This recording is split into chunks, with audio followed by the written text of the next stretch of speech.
So sometimes, every once in a while, I see people refer to Rockaway Beach as RBNY. Oh wow, I've never caught that. Do they sell like stickers? Yeah, they do. Okay.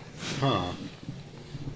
I feel like if Like the LBI stickers. yeah, there's like sort of the some of the beach bums out there like started using that as their They wear salty dog hoodies and yeah, that kind of that energy. Yeah, the Hilton Head Island bumper stickers, or it's Ohio with the Hilton Head Lighthouse as the eye. Which is sort of funny. I don't know, like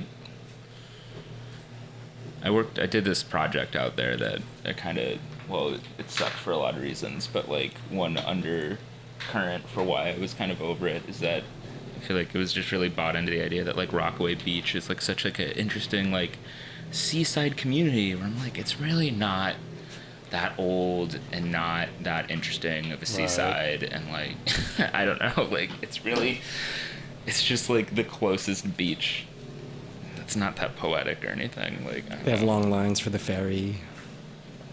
Like it's my beach of choice, sure, but like I don't know. It's not that it's because it's a particularly like rad beach. Yeah, but it's not like fucking like Nantucket or something in terms of like salty, old sea town or something. Right. Maybe it's just magnified by the fact that I'm plowing through a Moby Dick audiobook now. Nice. So. Are you gonna have a lot of metaphors? Well, yeah, it's like this is really bad news for the listeners because there might be, my Ireland interludes got kind of interrupted by the team nosediving. Call me Gerhard. Yeah, so now there's gonna be just a 20-minute long digression into outdated classification and taxonomy of whales, but about fullbacks instead. I'm finishing a Dean Martin biography, so maybe I'll start working some of that in. Oh, perfect.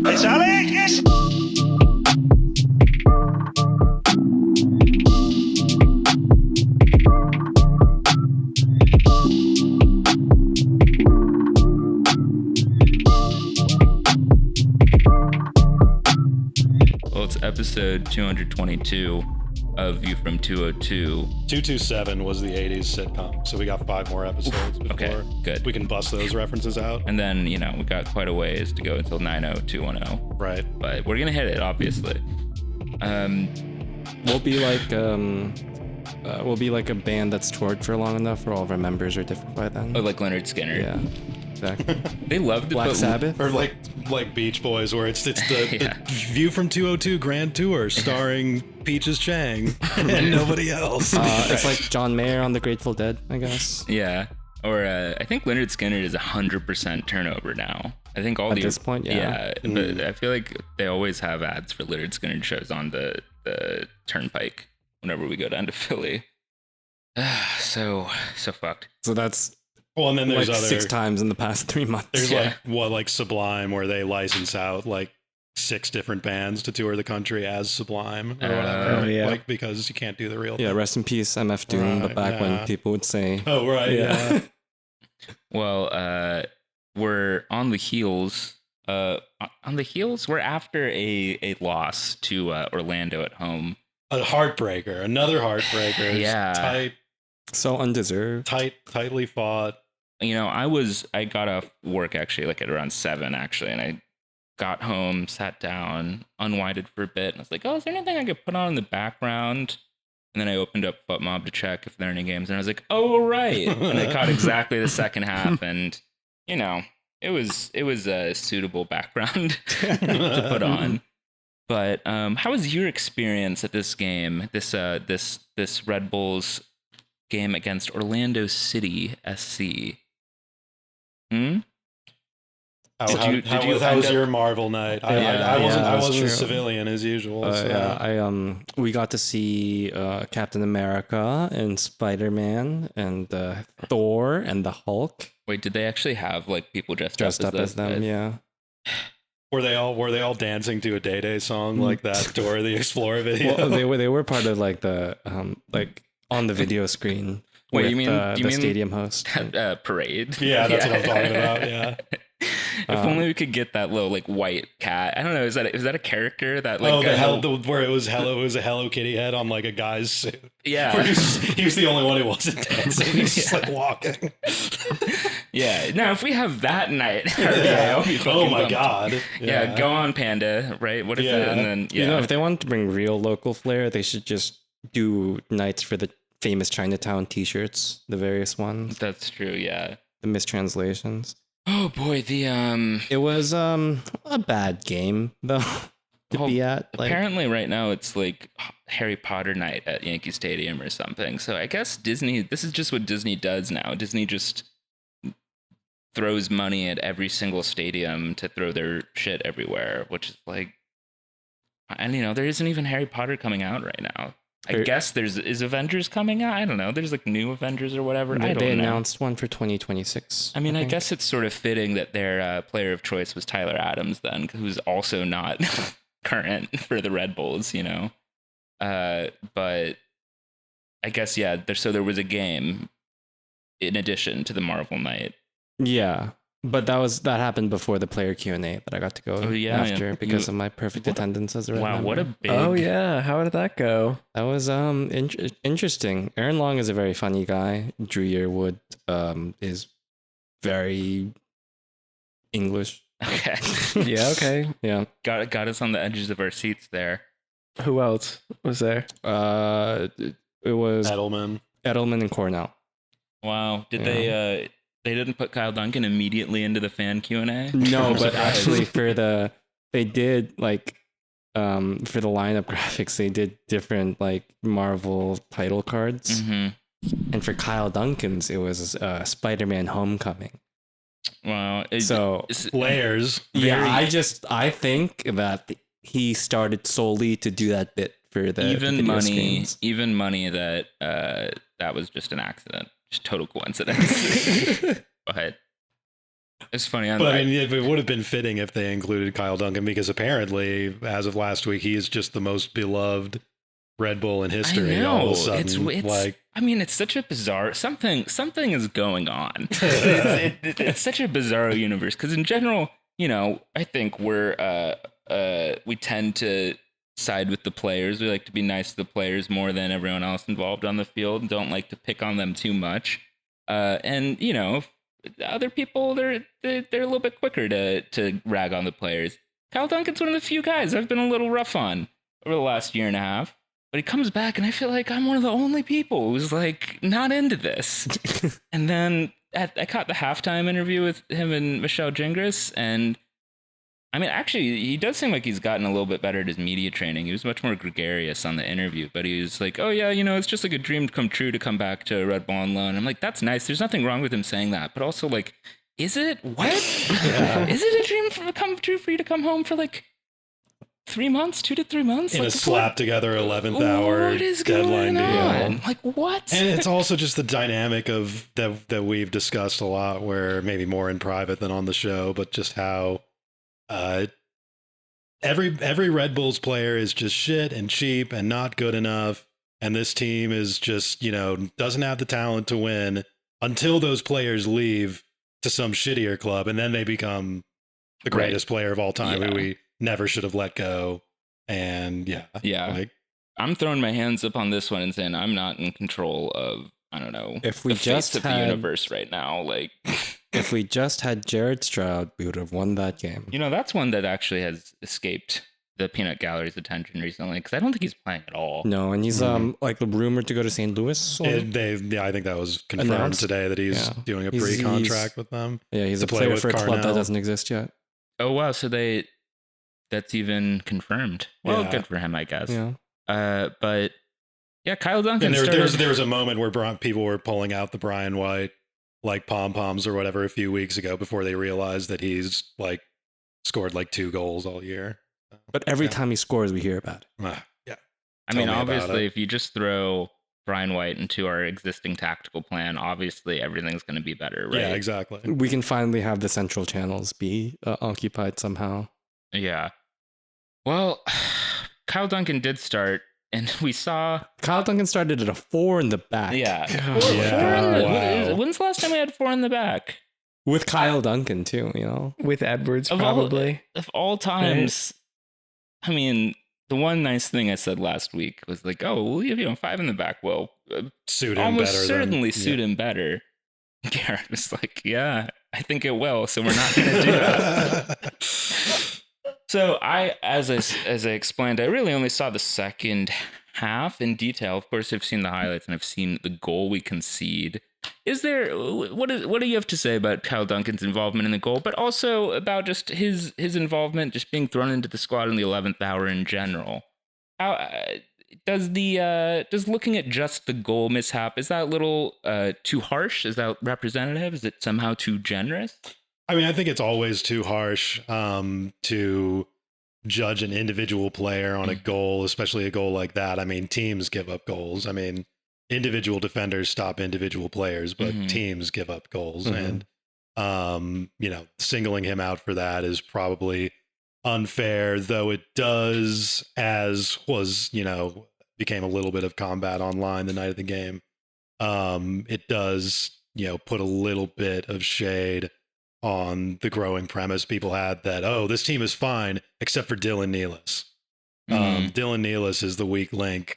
That's the only reason that we're losing games 5-1, 4-3 or whatever all of a sudden. Or back up even back too. Yeah, even though he was in the team when they were doing fine all through the early months of the year. But anyway, I think I saw a stat actually pop up on the screens during the game that said Dylan Nealis was our leader in tackles for the season too. Well, I'm sure he's played all the time and the team's been fine. But it's also like a bad position for Kyle Duncan to be in to get blamed for that goal. We've talked about this before. Like players are not being put into positions to succeed, but Kyle Duncan's kind of even before that goal happened. I remember thinking in the first half, man, Kyle Duncan's like a little bit more disciplined than he used to be. Like he's been positionally a little bit better, and then mistakes happen. I think the choice to put him in to a 4-man back line at first. I mean, even if he was just I'm probably going to have a lot of weird backtracks and cuts throughout this little spiel, but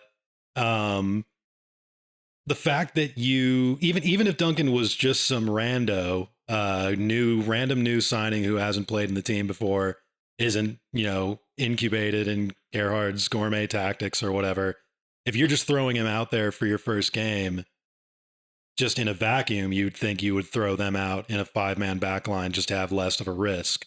But then you throw out Kyle Duncan, who's, even with his experience in the team, is known as somewhat of a guy who can get isolated and get caught on defense sometimes. Putting him in a 4-man back line when we've struggled with that, regardless of personnel, throughout the year is just strange. And then also, the fact that, I mean, of course you can make the argument that, and like Struber himself did, that Kyle's been with the team before. He knows the tactics to whatever extent is necessary or whatever, but still hasn't been playing. I mean, he wasn't playing much even in the spring for Oostende, and just coming off the European summer where he wasn't playing much. And apparently he needed off the plane 3 days earlier from Belgium, needs no incubation process to just be thrown into the team. Yeah. Unlike everybody else who's just held on probation playing for months one of the on most end. important pivotal positions And on the complex, field. Yeah, complex positions. Yeah. I mean, just a lot of stuff that contradicts and doesn't add up from Struber's, way of presenting how he approaches the formation in the lineup. There's a really famous Snarky Puppy album called We Like It Here. And it's famous because they brought their drummer in last minute because their original drummer got sick and he learned the entire song on the airplane ride over. I can only imagine that Kyle Duncan has the brilliance of Larnell Lewis to improvise and memorize entire songs on the way over. He obviously doesn't because we lost his first game. Yeah, he wasn't playing the right tempo. No. It wasn't Gerhard's tempo. He was rushing, he was dragging. Did Struber have anything to say about Duncan after the game? Not really. Surprisingly, yeah. It was just kind of not like it's supposed to be blockbuster entertainment or whatever. I mean, it has been the last couple of weeks, but press conference was born after this game. I mean, what can you even say after a game like that? And just all the games that are adding up. I mean, we haven't won at home in over a month now. Lost 5 of the last 7 games. I mean, what can you even say anymore? It's not like Struber is changing tack or, kind of putting himself out there to be pilloried at all. So what do you even say? I mean, some people have been more explicit about this online than others, but I mean, it's become kind of monotonous what the party line is on what's going on. I mean, we've been over it. I mean, it's just, need more passion. We need more killers. We need to work harder. We need to hit, the triggers harder. And I mean, I don't know. Doesn't sound like there's a huge plan to turn to, right the ship. I mean, to the extent that there is, Struber has said that we're going to go back to the system we were running last year where we kept things tight and went for a clean sheet first and, eventually dragged ourselves into the playoffs doing that. But then that's contradicted by putting out Kyle Duncan in a 4-man back line in your first game at home running that system. Not the vibes were not improved by this result, to say the least. Such a small world of imagination and ambition to for those to be the two poles of possibility. One, either you guys, we need more hunger for you guys to hit the triggers at the right points, and it can't possibly be, the system not catching on. Like the only conclusion to that is the players just don't get it. And the other possibility is, all right, fine, we won't even try to score. We're just gonna pack it up in the back, and there's no in between. I can't make any adjustment that tries to adapt to my players. I can't ask the players what they think is working or isn't. I can't rely on their instincts to do anything at all either. It's all just so dour.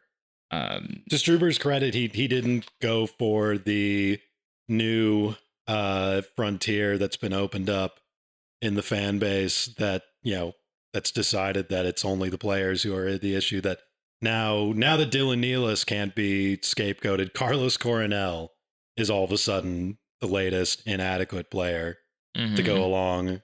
I mean, like I said, Struber didn't say this, but he has said it about fucking Lewis Morgan by now. I mean, which players are, actually pulling their weight? It's also which players who were all participating in a team that was contending for top of the conference literally a month ago is now all of a sudden deciding to be shit.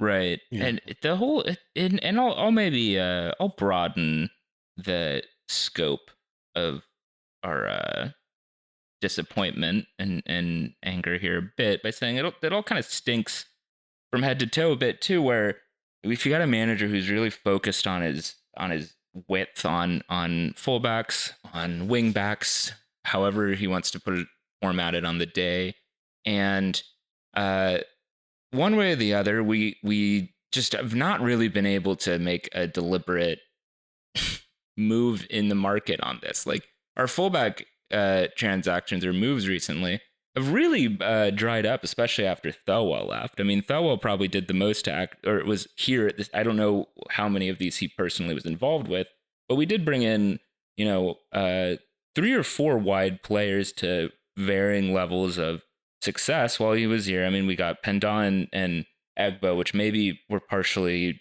Dennis Hamlet works before, but then we're DOA. Then we bring in Tom Edwards, who ends up being more transition to a utility kind of center back piece. Gutman, who then we're not able to hold on to. And then after that, we have Lewis Morgan, who's brought in, I think, pretty firmly within the Thelwell era, but then gets moved further up the pitch. And then Dylan Nealis is brought in kind of as another utility piece, where if Struber wants to have these width pieces, like either he's not communicating well to like the team or the technical staff of like what kind of player he wants, or the technical staff is not willing or able to look for this kind of player, and that kind of relationship is just sort of broken one way or the other. Or that kind of player doesn't exist. And I think like maybe to unpack this a little bit more, I think, maybe one thing that on this show we object to sometimes is the impulse to just be like, oh, the ownership is bad because the ownership is cheap. And I think maybe people hear that more as just saying, oh, well, the ownership isn't bad. Where it's like, no, in this case, I do think like the ownership is and the organization is like, there's no there there. There's something really wrong going on there. But it's not that they're not just throwing money at people the way that like Atlanta does, just at random guys.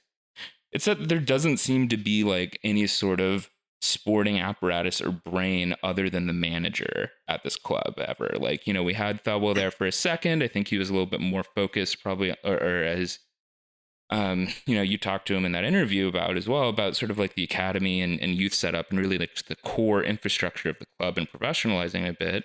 Now that he's left a little bit, looks like feels a little bit more similar like 2019 times where like you got the manager trying to talk about philosophy and things, but it looks like Dennis Hamlet and now Jochen Schneider don't seem to be working with any sort of like pre-existing or much infrastructure there to really like develop or kind of have a continuity of what we want to do sporting wise on the field separate from the manager.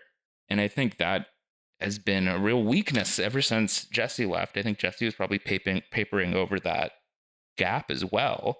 But it's just such a bizarre situation here to be insisting, the manager insisting on doing this like sort of unwieldy, annoying tactical system. Because I'll say, I just don't. It's just not. It's not my taste. It's not my taste. Yeah. I like winning. Like, you know, I love winning. Winning heals all. We're not winning with it anymore. And now it's just sort of like boring. It seems to apparently be too smart for the players to get. And we're refusing to adjust to it. And then the answer is to like go for fullbacks, which apparently the club just can't do for whatever reason. And we're just like refusing to adjust. And are just like still obsessed with all this fullback fixation and apparently can't expect anything else. And it's really frustrating that it seems to just like our fortunes at this moment seem to live and die with whatever the manager gets his tactical fixation set on, whether that's Struber having a very, very specific and detail-oriented idea of what it was, or whether it's Armis having a very hazy one that he can't seem really to pin down, but is just sort of throwing things at the wall. As we said in the last couple episodes, they almost feel like cursed sides of a same coin, very opposite looking, but kind of the same fundamental thing. And yes, I'll pin this on, for lack of a more precise term, the ownership in a way, where like just that level of sporting management and continuity and standards is just totally absent, and that's been cannibalized at the club recently. Yeah, and I mean, maybe this is starting to unpack too much and turn into inside baseball, but I mean, when Thelwell was here, and then especially once Struber was brought on, you know, there was a lot of rhetorical and I think, you know, practical emphasis on identity, and that just, you know, pursuing a specific set of standards and rubrics and whatnot, and how you build your team is, you know, the way you do it, more or less. And it's better than just, you know, kind of making it up as you go along and, you know, building it puzzle piece by puzzle piece. And by this point, especially with Thelwell gone, no longer sort of plotting things from above, it seems like, there is a huge disconnect on how to actually put that identity into practice. And it becomes a thing now where, like you said, Jochen Schneider is coming on now. He's supposedly going to speak to the press for the first time ahead of the Cincinnati game this weekend. Not like, you know, we're going to be able to see too much behind the curtain with that, but I mean, we'll get a little bit of an idea of what he wants to frame things like.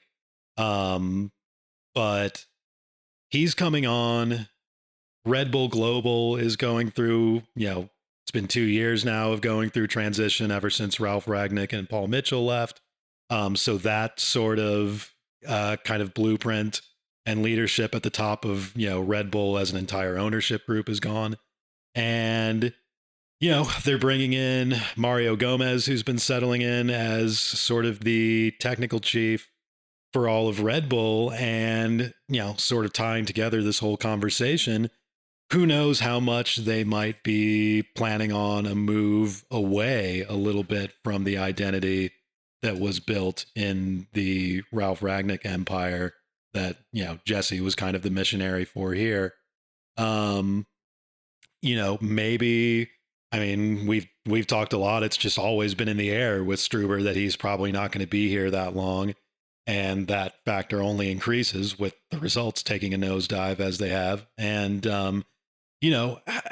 maybe something about the way this whole year, this specific summer transfer window was so awkward speaks to the fact that the club and Red Bull as a whole is going to be and in transition again. And maybe they don't entirely, I think this would be prudent. They don't entirely want to commit precisely to the vision of a manager in Struber who's probably not going to be there much longer for whatever reason that ends up being. Maybe they're not going to be signing players based on adherence to, an extreme high pressing system, by this winter, it's all, but at the end of the day, for our specific purposes, for Red Bull fans, for New York Red Bull fans purposes, all that this matters is that, yes, like Brit kind of said, it is a bit like we're back where we were 3 years ago, where we were in 2019, where, there's no there. It's not clear who's actually the authority on on what decisions get made at the club. And it's just sort of, unless Struber's Catenaccio project for the last 9 games of the season ends up, running the table and putting us into Shield contention again, I don't think this season's going to end with silverware or anything. And, we'll be kind of back at square one where we were in, January 2020 again. Mind you, Struber deserves some credit for this. I think the general kind of skeleton of the squad is going to be much healthier in this going into this transition than it was in 2019. So there's maybe that going for. Yeah. It'd be so funny if Jochen Schneider's first press availability just fires Struber. I want to hear what he says. I mean, I'm really curious because I think what would make the most sense to me is that, I think if Struber has a track record of just not staying at clubs for a very long time and not, he's not getting what he's saying he needs from, the front office with players, then it almost seems like he would be out the door sometime in the winter. But part of me fears that, like, if it's, because he's the Red Bull guy, that he'd be given kind of this like reset in the winter. Like there's part of me that's really worried about that being the case. And I think it'd be interesting to see what Schneider has to say about, even commenting on this previous transfer window, but also just kind of what he sees in the next 6 to 12 months. Yeah. I would just hope that even just like if he has any sort of basic business sense or common sense, he sees the brass tacks of being like, Gerhard, I just literally can't turn over this roster like fully to the extent. Like I think what the amount of turnover that Thelwell did is really probably the upper ceiling of what you can really do with the amount of first team or first team ish level. And in order to bring in players of quality, you have to do a lot of loans, right? Like he did. Yeah, and I think that's probably the most. And it'd also be interesting to see if we get any sort of indication of just how he interprets the role at all. Because honestly, when head of sport was created, it kind of was just a new position created just to bring in Thelwell. Like we've kind of got it all a weird sort of layering here where I think it's sort of, I get why they didn't like fire Hamlet or anything, and they kind of kept him on for some continuity. I think maybe it was unfortunate we just didn't pull the plug back then, but I get why it happened. But I feel like head of sport was really just sort of a position created for Thelwell, kind of assumed that it might only exist when Thelwell was here. I was kind of surprised that we gave a new guy that title. I kind of thought if we were going to get a new one, maybe just a new sporting director would take over for Hamlet. So I'm surprised that we still have maintained that weird double layering of position. Maybe we'll get some insight on that. I don't know. Hamlet's the guy in charge. Well, yeah, for now, bizarre. And it just thinking of Struber kind of just like agitating to try to get these different transfers, whether it's Jürgen Heil or just sort of agitating generally about turning over the roster in full. Just it makes me think, couldn't sell it. He couldn't sell it. It's like when Junior just realizes he couldn't sell it and he's not going to go in for the kill because Struber can't. He's not an operator, I guess. Even if he's trying to, if he is trying to bill himself as sort of like a savvy professional just to the outside footballing world, someone who can operate within constraints, can operate with young players. It looks like, one, he's not really operating well in developing young players. And two, he doesn't seem to have very much interpersonal skills at convincing the execs at his football clubs to do what he wants. His 2 jobs in a row now, he's just been complaining about everyone's been telling him no, even to relatively small transactions like Jürgen Heil and Januzovic. So he just can't sell it for whatever reason. Maybe it's because it's not insurance. I don't know. But he's just not seemingly able to convince any of his bosses on his vision. And he apparently is not able to convince his players on his vision either. Because good Lord, it's dire out there right now.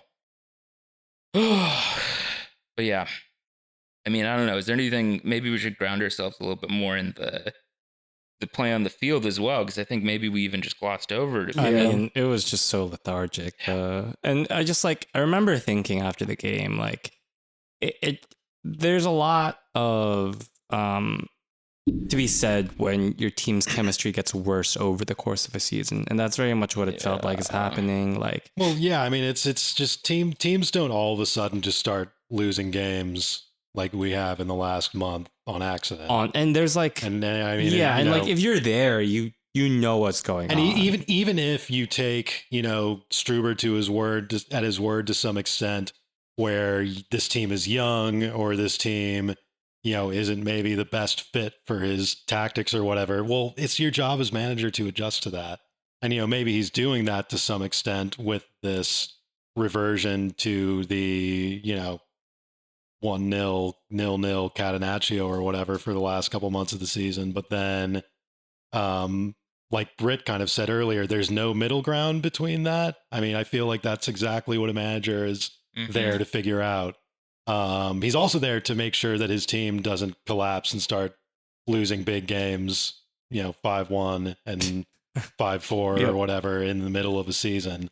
There's just no, I mean, yeah, I mean, when your team starts losing results like that, that is something that is pretty precisely within the purview of the manager. I mean, the front office that put together the team that was, contending for first through the entire opening half of the season is not responsible for the team all of a sudden starting to lose. It was an extra bit of, I don't know, it was extra flair, a bit of dramatic irony that, Steve and Shep, I think, to their credit, were kind of hitting very relatable notes about how dire and boring we were. And amongst that, they were just noticing that, yet it's impossible for us to fall further than 4th place tonight. It's really multiple times adding it in. That's that is an extra bizarre factor in this, where it's we look absolutely dire, and yet somehow with this group of players, we played well enough throughout the early season, even dropping points at home, where that is still true. With the worst home record in the East. Somehow we can't even do worse than 4th, even with all this shit that we've been serving up. I always try to explain that to my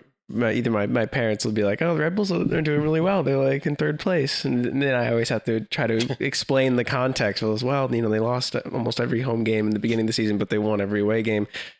And here we are. But I listening to the commentary, what I've been thinking about, if we're talking about individuals, with Klimala in particular, part of me wonders, how do we get more people to, kind of see this the way that we are seeing it with him? How do we get people to understand that, there's a fundamental lack of service and that, he can only do so much with what he's given? Well, I think the mainstream narrative of this wide play and forcing the striker wide is kind of indicative of the struggles that we're seeing, because we watch this game.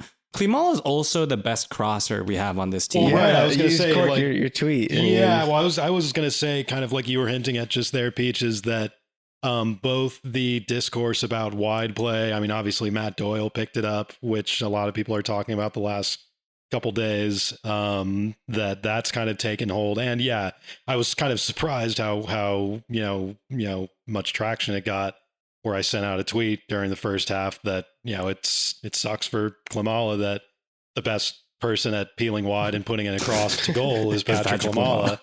Yeah, I mean, I think people maybe are kind of starting to notice that. I mean, I think, they're in the Orlando game. I mean, there was, when he missed, hit the post with the bike and stuff like that.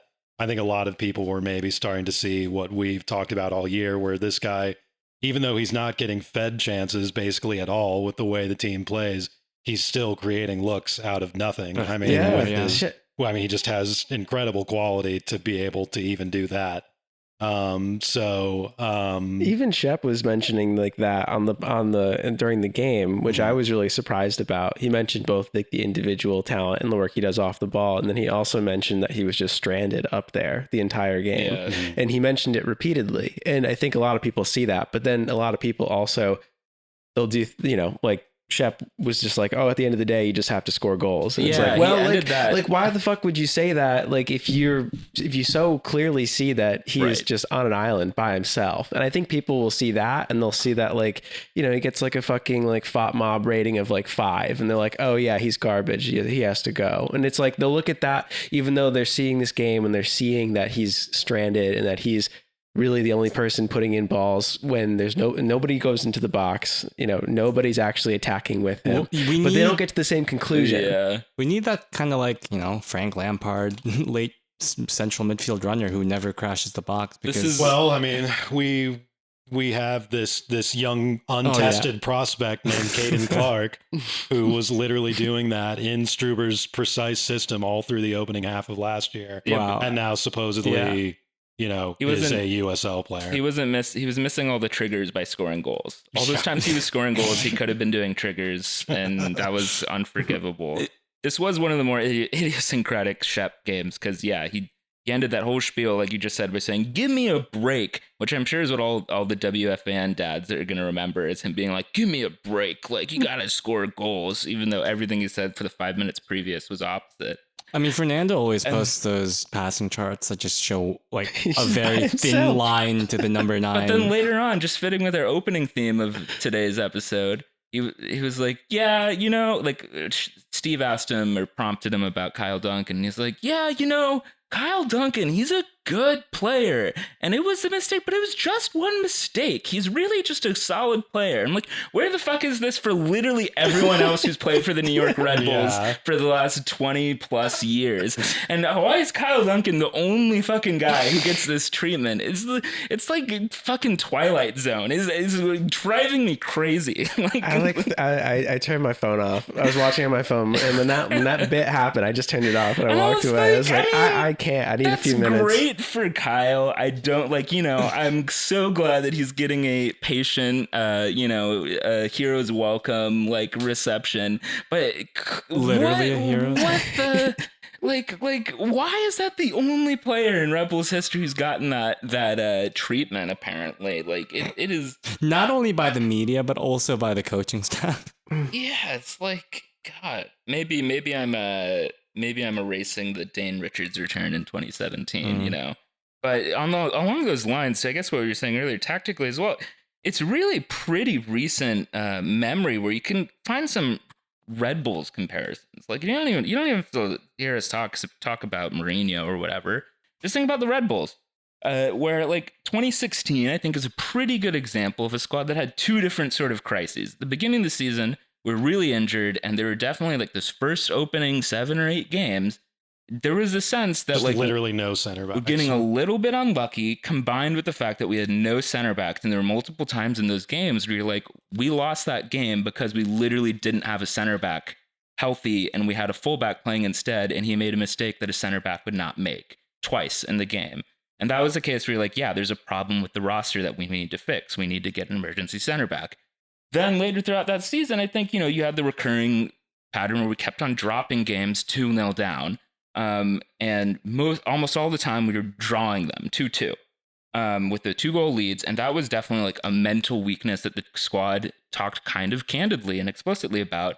And that was the sort of thing where it wasn't like, oh, all the players are like irredeemable that is the same. It was pretty much the same squad as the 2015 Shield winning squad, and they just like really had this mental hurdle that they had to overcome.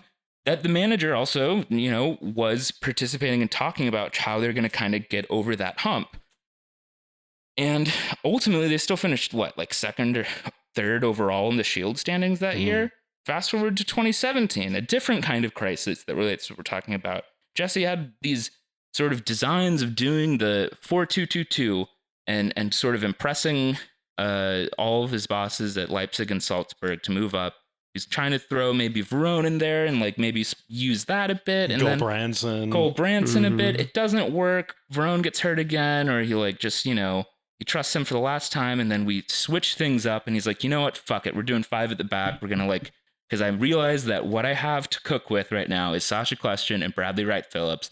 And I can also use Tyler Adams and Daniel Royer in this kind of way. And it's going to work. And he made a little, random stew got going that got us to a cup final and got us to be competitive by the game at the end of the season with less than ideal roster for what he wanted to do. And he was able to adjust to something that wasn't just totally cynical, ugly play. And he was able to do it without throwing his players under the bus.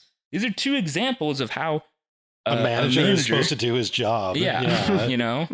But, yeah. So now we have a manager who's doing his UEFA badge capstone project. Yeah, it's true. I mean, he might be able to do it remotely now instead of flying off to Scotland. Thanks, COVID, for providing us more work from home flexibility.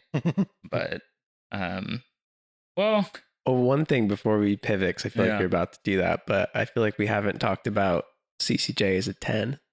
Did that happen? Because that did happen. It was more of like a 4-3-3 kind of midfield. It was a 4-2-3-1, I feel like, at one point in the second half. But yeah, I don't know. I mean, throughout the game, it was another game that was kind of like DC, where on paper and on the charts and everything, probably were the better team. And where Orlando's goal was like basically their only chance. So that element of the game plan worked to some extent, but then, the risk of that game plan and just completely shutting down your team and being cynical, like Brit said, puts you at risk for results like that, where, you give up 1 goal and that's that. I mean, there a couple chances at the end. Wasn't there? There was even a disallowed goal, wasn't there, at one point? There's the one that Moutinho blocked off the line. So like there were like desperate kitchen sink chances there kind of towards the end, but overall just still, a kind of, just sort of dire game where, there was CCJ as a 10 towards the end, but also it's becoming, I said earlier in the season that I actually kind of liked this flourish, because it was being done kind of more tactically and not just as a kitchen sink measure. But now it's becoming pretty regularly that Aaron Long or Sean Nealis will go up and play striker for the entire last 10, 15 minutes, like, fucking like Stuart Pearce putting David James out there, just kind of like the ultimate sort of cynical, like kind of childish, honestly, sort of tactics. FIFA tactics, where you're desperate to get a goal at the end of the game. It's so weird that we go into sort of, you go on the deep we go into like cup final mentality. We go into like cup final mentality to do tactics like that, but then we can't adjust our team more pragmatically, from the start to actually improve the attack and win games and stuff like that. No, it's just completely shutting it down, and then if we haven't scored by the end, we're going to try and play fucking, Tony Pulis ball for the last 10, 15 minutes. And it's never looked good. Like, in a sense, I realize there's a bit of selection bias here, because the only time you play it is when you're losing, and when you're losing, you're probably not playing well on the whole. Right. So, like, okay, I kind of get it. And I think this is also kind of predated Struber, and even if it's mostly been under Struber, it's predated this current stretch of Struber that we're so sick of, But it's just like, I know it's a long shot for it to literally score a goal, but it's just never even looked like it's like drilled, or like it makes any difference. Mm. It's really just looks like Long is running around there with his head cut off, like just trying to make it work. Luna's upset by this, and she bit me in retaliation for the subpar tactics. But that's a great way of putting it, though, Cork. Like, we can't make regular adjustments, but we can do that. But I don't really see why like Omir for Frankie at like the 60th minute.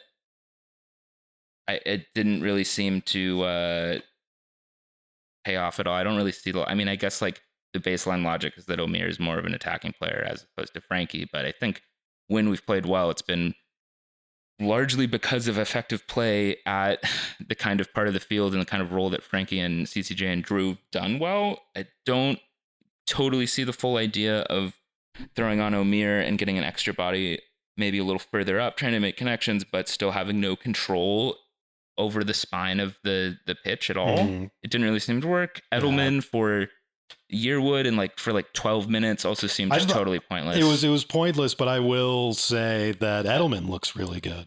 Edelman looks great, but that's like the kind of sub you make when you're winning like 2-0, 3-0 with 12 minutes left to go. He ended up playing center back half the time because Long was up top. I mean, he ended up playing center back as an emergency when Long was up top a week after Struber literally told me when I gave him a softball question about Edelman playing center back. Struber said, no, Edelman's never playing center back again. And then fucking... So, all right, man. He was actually playing a Ramdeuter position. Oh, there. Okay, yeah. That just happened to be in center back. Deep flying Ramdeuter. Yeah. It was total vote ball, obviously. God, yeah. And then, hey, Klamal played to 78th minute. Wow. Fuck, he must be so tired. Yeah. I'm not going to see him for the next couple games. Yeah. So, how are the New York Red Bulls supposed to score? I know we know this in theory, but really, how are we supposed to score? What is I feel like Gerhard Struber could benefit from maybe just being thrown into a room with people who have never watched a Red Bulls game, don't even really know what his job is. And they're just like, oh, it's nice to meet you. What do you do? What is your job? And how do you try to do well at your job? If he could just try to explain that to someone who knows nothing, he might hear himself talk a little bit and realize, oh, maybe I should revisit these basic questions of what I'm trying to do. Because I don't know, it doesn't feel like he's been considering those. But how was the player Q&A afterwards? It was, I guess, lighthearted. A lot of questions about what's it like to be a national team player, how to succeed. And yeah, basically a lot of good answers. A lot of work hard, try hard, play hard, Did anyone ask if they listened to the Energy Drink Soccer Show? No, but there was a funny moment where they had a little trivia game on an app and everyone had their own little name, and the person who came in second place was named Red Bull Out, and they just said it 40 times during the course of the event. Yeah. But, it is kind of in line with the Connor Lade's podcast name, Laid Out. So maybe they thought it was related. I came in after I finished up my press work and came and sat with you guys for that and watched it. And the best answer that I witnessed was Coronel saying that he whips everybody at poker. Oh, that yeah. We should have a. Well, they asked each player what their favorite non-soccer sport was, and all the other guys went through basketball. Yeah, exactly, basic Drew played stuff. tennis, and then they came to Coronel last, and he just kind of with a smirk on his face was like, poker. He was talking about how he would kind of people wouldn't play him anymore because he's smoking them. We should organize a media team invitational charity poker game. Daniel Edelman was like, I don't understand the question. Next, that's Zimbabwe. Nice, I'll take that. We'll take that. That's Kiribati grass. Clearly, nice, yeah, take that. Oh wow, it was. these are Lesotho mountains. Oh, yeah. Ooh, nice. Yeah. It was. Oh, that's Mongolian grass. Yeah. Really just iconic grass. Like, Taysom Middleman, you're so right. The prompt at the beginning of that. Do you want to sign for Real Madrid? No. Moving on. God, yeah. Sorry, listeners. If you, Look it up. You know, if you figure out how to look it up, I don't know. Well, we're playing. I don't know who the fuck are we playing. Atlanta, Cincinnati, and Atlanta. Atlanta, glamour fixture in front of the big lights, How did the big turf. the Giants have fallen? I actually don't really know. Like, I still think Atlanta's in a worse situation than we are. I mean, I guess it's all the same kind of, because it's like I feel like they're really it's kind of a poetic or very well framed contrast, because it's like they also clearly have no real technical plan. They're kind of the other end of the spectrum. Yeah, from what we're doing. They're the version of like have no plan, but just like, hey, we spend the big dollars on guys. I feel like it's a really good example of like, yeah, that doesn't really work either. I mean, also look at the Galaxy too. Like, if Red Bull right now, if Jochen went into the Red Bull vault and got out all of like the Scrooge McDuck taurine dollars and just threw it at random guys, I don't think we would be that much better. I think we would still be playing ugly Struber ball, where we'd be asking all these expensive guys to run to the corners and like hide their faces like Blair Witch Project in the corner, and like never look at the goal. So Atlanta, I think maybe we're set up for a nice contrast, a movable object versus unstoppable force type thing. In that sense, I feel like I've reconstructed some stakes for myself where I'll be quite annoyed if the rudderless team who throws money at things beats us, because then that'll make it seem like that's a slightly less worse option. Right. So, per usual, I'd like the Red Bulls to win. Controversial, but we're away. I guess last time we beat them was thanks to the Surgeon Goma Miracle Show. That was also pretty. That was like the ugly last good game. result Yeah. that we've had. Literally. Damn. And it took, Yeah. That was another funny thing from the MSG broadcast, is that Steven Shep, I think they legitimately actually maybe forgot how it wasn't that long ago, because they were referencing the Austin match as like our last high flying game. And then they're like, oh yeah, it's been like weeks. And then I think like Steve like looked at the calendar again and was like, oh, it's like literally just exactly 2 weeks, like the minimum amount of weeks where I can say plural weeks. Yeah. And then coming like the Red Bulls have, just not scoring. He was totally right. Our attack was anemic. We looked terrible. So Steve, you're not wrong. I'm not criticizing you for this. But he was like, oh, they've not scored a goal in over 180 minutes. And I'm like, yeah, that's like, it's not good. It's not good, but it's not that unprecedented. That's so funny. That's like 2 matches, Steve. That's 2. And also is like another disconnect where it's like the Austin game was also sort of weird, because like we won with all of the like rotated players showed up, and despite presumably being too stupid to understand Struber's system and not good and unfit, they like went out there and just kind of scored a bunch of goals and looked kind of fluid and ended up being a little messy. But as you can go check our episode after it happened, it left a weird taste in our mouth that they played well and they scored so many goals despite being all the rejects, apparently. So it's like kind of funny to use that as like a reference for the last good thing that happened. It's making Luna sick to her fucking stomach. She's literally hurling right now thinking about it. So yeah, the last Atlanta game might be the last good thing that happened. And even that was sort of just like Serge hero ball, which I love him for it. But Yeah. was Serge was he a Marvel hero? Is he the Flash or something? Who's the youngest Marvel hero? I feel like the Flash I consider to be like the kid. I guess Spider-Man. The youngest is Marvel pretty young. hero is Dennis the Menace. the Flash was Ezra Miller, so it's We don't No. want Serge living Yeah. up to that. Well, yeah, it's like, well, by that token, the Batman is George Clooney still, so sure. But by that token, Jesse Manger's still the manager of Red Bull New York, you know, or Hans Baca. Well, what the fuck could we possibly expect of this game? Is Kyle Duncan going to play for the rest of the year like he kind of did last year? Is he going to play a 4 in the back, 5 in the back? Who fucking knows? Who knows? Who cares? anymore? Does it matter? Like, Yeah. Does it matter? yeah, like I don't. It's a worthless game to try to predict what's going to happen because I think there's no reward, there's no consequence, there's no. Yeah, I mean, it's kind of. I don't know if we've broached this on recent episodes. We might have, but yeah, it's another part of just sort of the global concerns about what's going on with the Struber tenure and everything.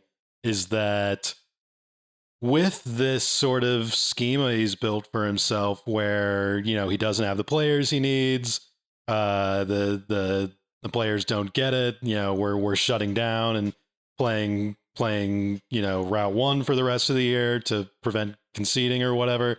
It's become a kind of thing where like, does it really matter to Struber if we win or lose? Doesn't seem to. I mean, yeah, the fact that, I mean, we've mentioned that we kind of like that. We like that at least there's an effort to make a concrete goal when guys like Struber and Long are saying that a home playoff game is now the goal. But also, that's a shit goal.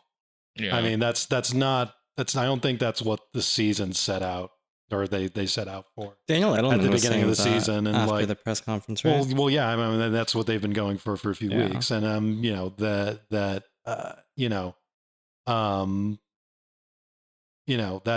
that's a low bar to begin with, and I think a bar that's been sort of come to in an ad hoc way rather than actually being what club's objective is.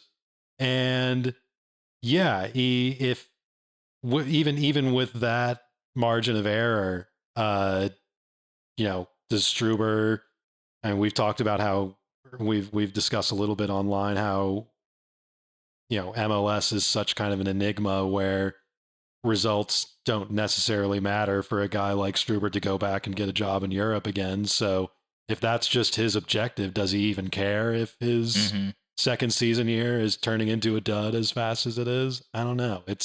The mood after games and just the rhetoric after games is so kind of off-putting. Not very encouraging. I think it was 2 match weeks ago, but it was after he kind of gave that other presser kind of saying like, oh, these players basically are just, not ready. Kind of a reprisal of kind of what he said before the first week of the season, first game of the season. Just like, oh, this squad's kind of too young. I don't know what you guys expect. And somebody commented on like the team Instagram post where he's like along like kind of taking the piss along those lines, like, oh, I guess these players just like aren't ready to compete though, right? And Gerhard fucking Struber replied like, they are, in the future. And I was like, well, Gerhard, I've got such good news for you. Believe it or not, you are a time traveler. You are moving into the future every single minute of your life. I'm bringing up my Tony Robbins podium. The secret, Gerhard, is that every moment, the future is now. The future is rapidly approaching you at all times. The other thing is previously, maybe it was all the way into last year. I don't know. I've worried that we get San Jose vibes a bit. And I'm reminded of this week where has Almeida finally been fired? I don't know. Yeah. But basically, Almeida was there for like years, and there was a sort of confusing chain of custody with the sporting director. They had a kind of similar weird layered situation with the sporting director, and where he was requesting specific players he wanted, and the club did that for a little bit and then stopped. Yeah, and then he like tried to run this like extreme Ultraman marking system, and then he kept on being like, "Oh, the players." Almeida kept on being like, "Oh, the players just don't get it." And then that Leitch guy was kind of around, and he'd previously been a manager and was of the team while he was trying to reboot it, but then seemed like Almeida was kind of throwing a tantrum about that a bit. And then they had that guy like Danny Hoyson, who I thought actually looked kind of like he was like half decent, but like they were running him around doing nonsense all the while and kind of lost his confidence and lost his form. Now he's just bumping around, I think, somewhere else. I think he's Austin. He scored this weekend. Yeah. And the game-winning goal for Austin. We'll go figure. Or game tying. And then Almeida was just there for like over a year, just being like, please fire me. I hate this job. I hate my life. I hate living here. Everyone here annoys me. I'm better than this. But he refused to quit. They refused to fire fire It was him. pretty badass, to be honest. Yeah. Like, He was like, this is all bullshit. All the referees suck. You suck. Everyone sucks but me. I don't get why they won't fire me yet. And I'm just worried that this is our future, that this is our present, that we are rapidly, minute by minute, going towards the San Jose future. And I guess it ended for them eventually. But I feel like maybe we're just East Coast San Jose again. I mean, we both are, both our stadiums are in like the sort of industrial port part of the area. Theirs is next to a big hangar. Ours is next to the big, Passaic River port shit. There's been an interesting little bit of comparison the last, over the season and especially in the last few days about RBNY versus Philly, where kind of some of those details you just mentioned, Brit, having a stadium a little bit in the boonies, and running this kind of, it doesn't feel like anybody's calling it austerity or anything anymore. It's just, acknowledged as a way of doing things, that you try and run things, having young players and having a pipeline for your academy, and then just sort of building around that. And it's working for them. They've had a consistent run of good seasons now under Curtin and Tanner in the front office. And maybe the difference there is just that, Tanner was a guy who was always going to be committed to the job in a way that maybe our version of that in Thelwell was not. But it shows that, I guess, even though Philly hasn't won a cup, obviously, that system can be run if you commit to it and do it the right way, and it can make give your club kind of feel good vibes and stuff like that. But yeah, I think a lot of sort of the bloodletting over this last month about even some of the people, kind of in our circle, I guess it's perceived, who have been Red Bull friendly over the years, or just kind of, defending Red Bull as an ownership group recently, are now sort of having misgivings all of a sudden, is the sense that the entire point of an ownership setup like Red Bull is so that you can have that sort of seamless connection between what the coach and the front office and the club all wants at the same time. If that's not happening, and Struber is just complaining for 2 years now that he doesn't have the players he wants, and the team can't be expected to do anything until that happens, what's even the point of having an ownership set up like Red Bull? And we've been kind of saying on that show, why not just say fuck it and hire, Brian Schmetzer and just go out and get random toys every window or something? Because that's better than what this sort of purgatory is turning out to be. Right. And also it hasn't been that sudden that we've been souring on the project like this. We've been talking like this for at least a year, or like progressively ramping up. But also, I think like we've just made all these underlying assumptions that have slowly over time been unraveling, and now we're at the point, or like we're kind of at that unraveling point. I just hope that Schneider at least like has like an office of people under him, right? That he has like 2 or 3 employees working at the head of sport, or like the sporting division between him and Thelwell. There is some sort of non-executive or some sort of institutional memory that can stick around, because like every time, I mean, I guess I get that this is slightly inherent to sports in general. It's kind of like, politicians in elected office a bit, that like when a coup happens, everyone kind of comes out, but or it flushes out with the executive who leaves. But it's a little bit more continuity would be nice. And it's just been such a vacuum there recently. I was gonna say one other thing, but I forgot. I'm sure it'll come back to me eventually on some sort of show.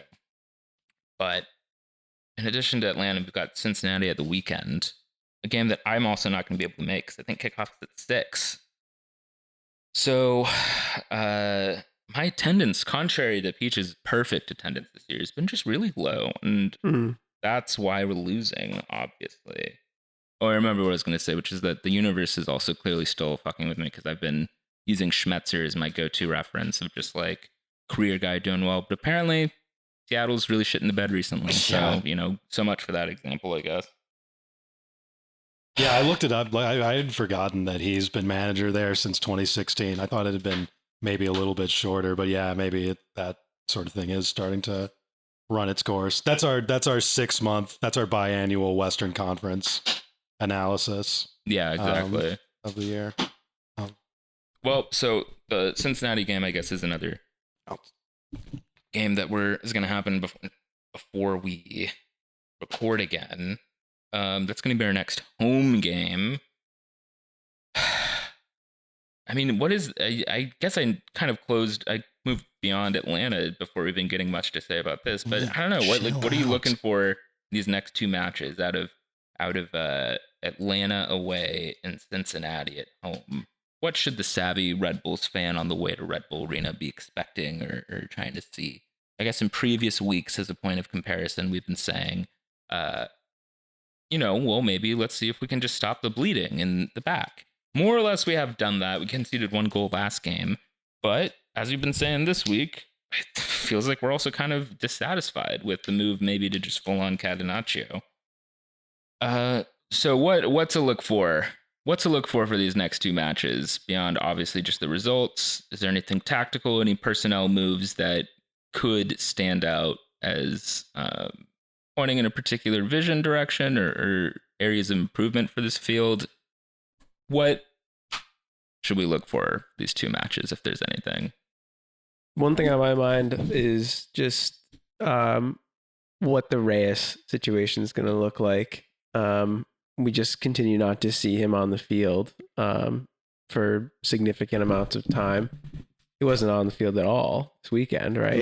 It's especially strange when we're supposedly locking down on defense too. Yeah, that he's not playing. So, I don't know. And really, like, it was teed up for him to start in this back, 3 center back lineup with Duncan coming back and getting minutes. So for that not to happen is so confusing. I don't know why we wouldn't try something like that. Struber wouldn't try something like that. But I just am, I think, starting to get a little concerned with the lack of minutes for Reyes. And I really think he should be a starting guy, consistently. And the fact that he's not is a little worrying. So that's one thing. And the other thing is just, I can't really think of even tactics or try to do like a tactical, analysis. It's really just like, what type of team are we going to see? Are we going to see the Barlow, leading the charge 11 where he's kind of just aimlessly running around and putting pressure on center backs? Or are we going to see this like anemic setup with Klimala up top? It's really like, it feels like it's one or the other. So barring some magical goal from somebody, I mean, I don't see us getting, more than a point this Wednesday. And maybe 1 or 3, I don't know, maybe 3 this weekend against Cincinnati. Yeah, I mean, I'm just looking, I guess, for a little bit of continuity of any kind. Just seeing if there's any kind of, I guess, lineup or even system or formation continuity. Because, we haven't really seen the same team play 2 times in a row, have we? Well, I don't know. I feel like we've gotten some continuity recently. It's just John been really Tolkien at left drab.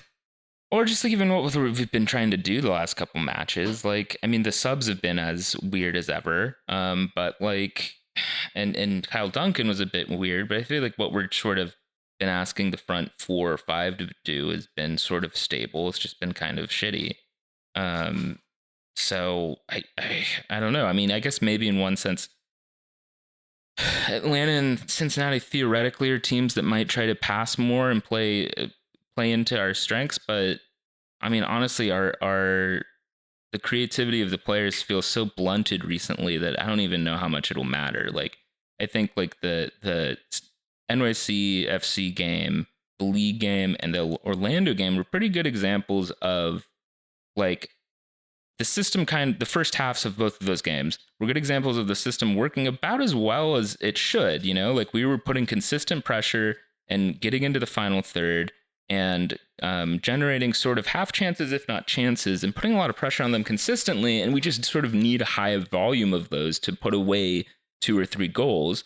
But then Struber got impatient in both games and switched up the system before we could keep going.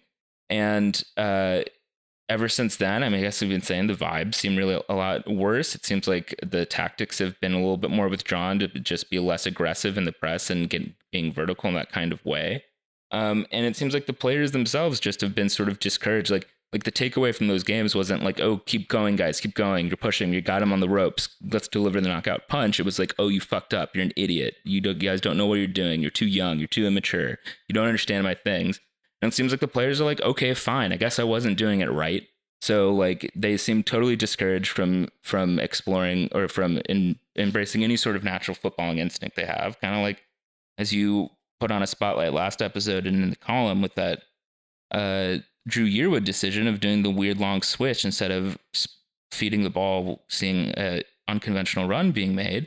So it's like, yeah, I guess this is a long way of me saying I'm kind of discouraged that they're going to show any attacking flair regardless of whether we change the shift system or have continuity in it. It feels kind of dire attacking wise, but maybe this is the kind of thing where a random one-off wonder goal will breathe some life into the team and re-inspire everyone and make them fall in love with football again and happily ever after. Hopefully that happens at home, I guess, in front of the home fans. Well, I think it's also on the other end of the spectrum, though, very kind of a crucible of a week where, you know, even one loss out of these couple games here gets things looking pretty dire pretty quick. Starting to fall out of that, you know, fourth place home playoff spot.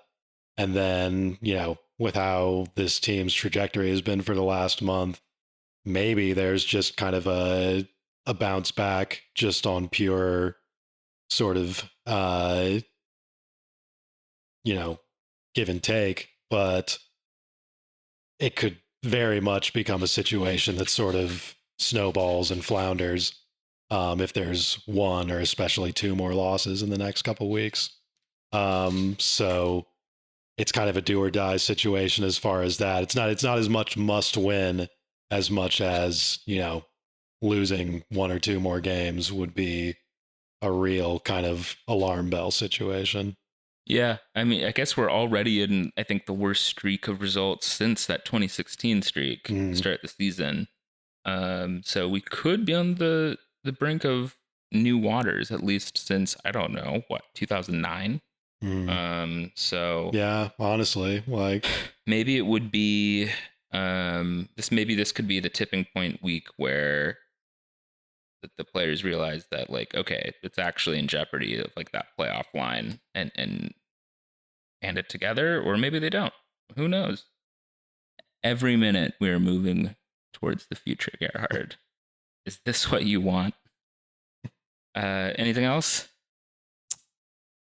Real upbeat episode this week. Yeah, I was again. gonna say, like, I hope we're a little further in the future at some Furious point. X is this up? You know, It's down like X. the game answers all of our questions, Yeah. as a wise man once I said. was thinking, like, you remember the Pixel Armis, like for United, they should take a number off for Eric. He's Eric 8hog now. No, for Struber, the opposite of Pixel Armis for Struber is Fractal Struber. Every time Struber gets a Struber result, he spawns another like Fractal Struber that like recursively creates more Strubers upon Strubers. Struberception. Yeah, exactly. It's like Strubception. a MC Escher Struber like staircase of Strubers leading on Strubers. Well, into our Struberverse we go. Till then. It's Alex!